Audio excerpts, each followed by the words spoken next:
ప్రభు అయిన యేసుక్రీస్తు నామంలో మీకు సమాధానం కలుగునుగాక. షలోం. 119వ కీర్తన 10వ వచనము.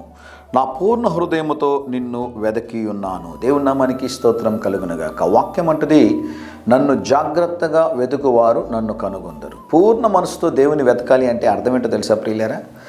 మనము బైబిలు గ్రంథం అంతట్లో మనం చూసినట్లయితే కళ్ళు మూసుకొని ప్రార్థన చేయాలని ఎక్కడ రాయబడలేదండి.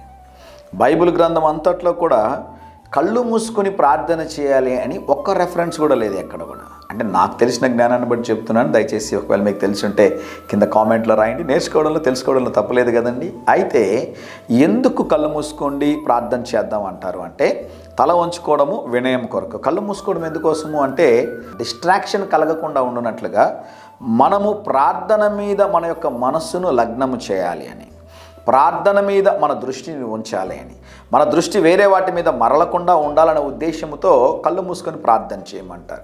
గొప్ప గొప్ప దైవజనులు నేను చూస్తూ ఉంటాను. ఇజ్రాయెల్ దేశంలో కూడా అక్కడ ఉన్నటువంటి వారు ఎవరు కళ్ళు మూసుకొని ప్రార్థన చేయరండి.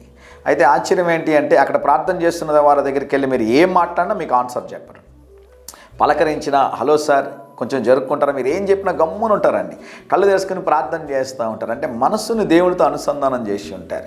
మీరు గమనించండి, కొంతమంది హాఫ్ అన్ అవర్ ప్రేయర్ కోసం కూర్చున్నారంటే హాఫ్ అన్ అవర్లో ఒక 10 సార్లు కళ్ళు తెరిచి అటు ఇటు చూస్తూ ఉంటారు. మనస్సుని దేవుని పైన కేంద్రీకరించారండి. మనం ఎలా వెతకాలంటే వాక్యంలో రాయబడింది, నా పూర్ణ హృదయముతో నిన్ను వెదకి ఉన్నాను.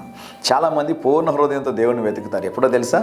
ఐసీయూలో ఉన్నప్పుడు, రిజల్ట్స్ వచ్చే ముందు, ఏదైనా ఒక లోన్ వచ్చే ముందు, ఏమైనా పనులు అవసరం ఉన్నప్పుడు. అలా కాదండి, అవసరతల కోసం కాదు. ప్రతిదినము పూర్ణ మనసుతో దేవుని మనం వెతికినట్లయితే దేవుడు తప్పక మన ప్రార్థనల్ని ఆలకించి బలమైన కార్యాలు దేవుడు మన జీవితంలో జరిగిస్తాడు. ధైర్యంగా ఈ దినాన్ని ఎదుర్కోండి. దేవుని సన్నిధి మీకు తోడుగా వచ్చినగాక. ప్రియ పరలోకపు తండ్రి, ఈ దినం మా ప్రియులు తలపెట్టుచున్నటువంటి కార్యములు అన్నిటిలో జయమును అనుగ్రహించమని యేసు నామములో ప్రార్థిస్తున్నాము తండ్రి. Amen, amen.